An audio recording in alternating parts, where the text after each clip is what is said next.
ইসরে, আমি তো ডিউটি যাই না, কাজে গেলে তো মুদিরে বলবো তুই কিল্লা ডিউটি আসছিস নাই। আমি আর কি বলবো। আচ্ছা ঠিক আছে, আশিক ভাইয়ের কাছে যাই, আশিক ভাই কি বলে শুনি আসি। সালাম আলাইকুম আশিক ভাই। ওয়ালাইকুম আসসালাম। কি রে? কি অবস্থা ভাই? এই তো আছি আলহামদুলিল্লাহ, ভালো। ভাই আমি তো আজকে ডিউটি যাই না, আমি অসুস্থ ছিলাম। আমি কালকে যদি মুদিরে দিক দিয়ে আমি কিল্লা ডিউটি আসি নাই, আমি কি বলবো?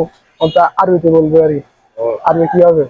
তুমি ওদের দিক গেলে তুই এলা এটা এটা করলে চলবে যে মানে মুদির আনা জিয়াদা তাবান, এটা করলে হইবে। আনা জিয়াদা খাবান। আনা জিয়াদা তাবান। আনা জিয়াদা খাবান। আলো তো আনা আনা জিয়াদা জিয়াদা তাবান। খাবান। আলো আলো আলো আলো আনা আনা জিয়াদা জিয়াদা খাবান। ইয়া তোর বেটা তোর লোক কইতে কইতে আমি ভুলে গেছি। যা, তো কই দেন না না কি কালে কি কি আমি জানি না, যা। अभी बेटा भाग के जाओ, जल्दी से सो कर दूध लेके आओ, मैं माँ ने उनके लिए चाय बनानी है, जल्दी जाओ।